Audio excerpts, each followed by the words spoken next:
Hi everyone, it's Heather. Welcome back into the Paper Castle. I wanted to show you a card that I made for a challenge that I was in last month on my Yahoo group. My friend Debbie had the brilliant idea of having a chop challenge, like the TV show on the Food Network. So everyone that participated got sent a little chopped basket with the logo and everything, which I thought was so cute.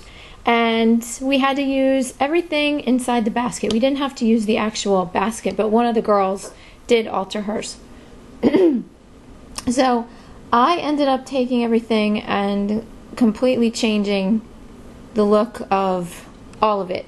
And of course, I was, not thinking that day, because I did it at midnight or 1 o'clock in the morning. And I didn't think to take a before picture of everything that I got in my basket. So I'm going to put a link down below here to Veronica's video. She's the couture crafter on YouTube. And right in the beginning of her chop video, she shows a picture of how everything looked when we originally received it. So this is what I ended up making for my challenge. And I was itching to make some kind of Asian-inspired project, and this is actually going to be my mom's Mother's Day card. I haven't seen her yet for Mother's Day. So what we got in the challenge was we got a stick pin, and it didn't have these beads on it. It was simply just the pearl head on the stick pin. We got a wooden button, which is under here. We got some seam binding, which is here. We got some baker's twine, which is intertwined with this gold thread. And we got this die cut. This is not a stamp. This is a die cut from Memory Box.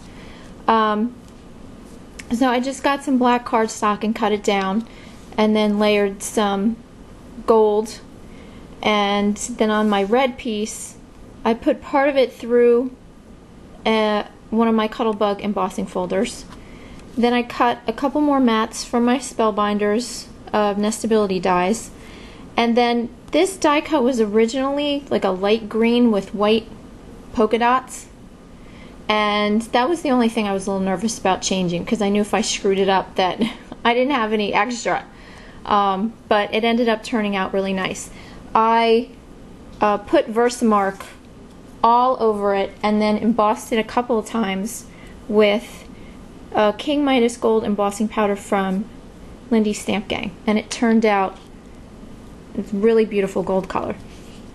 And then I also used the Lindy's embossing powder on this stamped image here. This is of a Chinese coin that I ended up getting at Michael's for like 49 cents.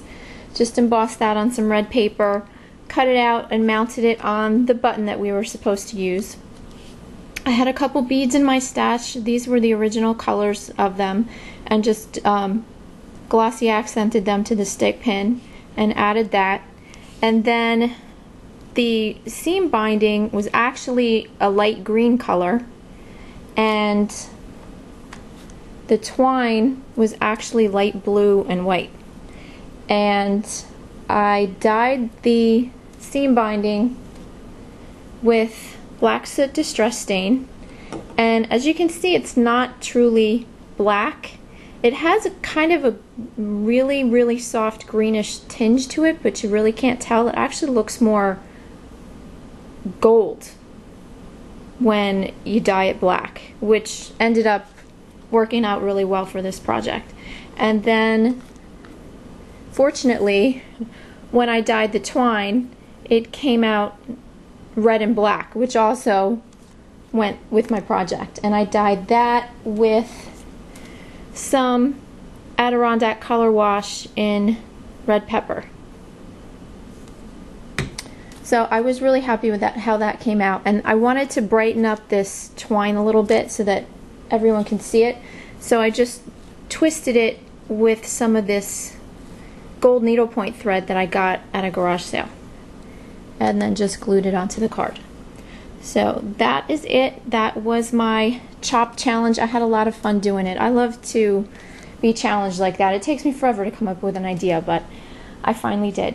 So thanks everyone for watching, and make sure you check out V's video, because her interpretation is completely different than mine. That's the other fun thing about the challenges, is just to see how everyone interprets it so differently.